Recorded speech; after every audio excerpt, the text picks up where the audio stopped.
What does James 1:26 say? Because James 1:26 now drops a bomb on the entire situation, especially for us as God's children. Shame on us when we don't bridle our tongue. And so if we suffer for not bridling our tongue, scripture says, we deserve it. If you suffer for wrongdoing, you deserve it. But if you suffer for righteousness, that is thankworthy, that is praiseworthy, because you're suffering something that you did not deserve to be suffering, which shows that God is righteous and Satan wicked. But what does James 1:26 says about this? And it says, very powerful text that this is, if any man among you seem to be religious and bridleth not his tongue. Oh, bridle means to control, restrain his tongue.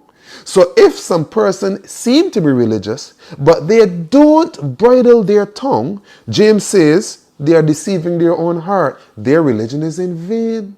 So if your excuse continually is, I can't help myself, that means you're not accepting the grace of God to help yourself.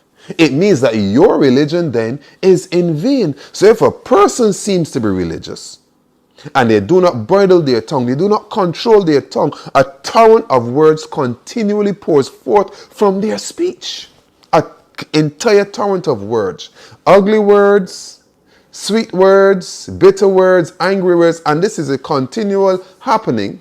The religion is in vain, because our speech is to be seasoned with grace. Why does he say our religion is in vain, or your religion is in vain, if you do not bridle your tongue? He explains this in chapter 3 of James, verse 2 onwards to verse 13. And it says, for in many things we offend all.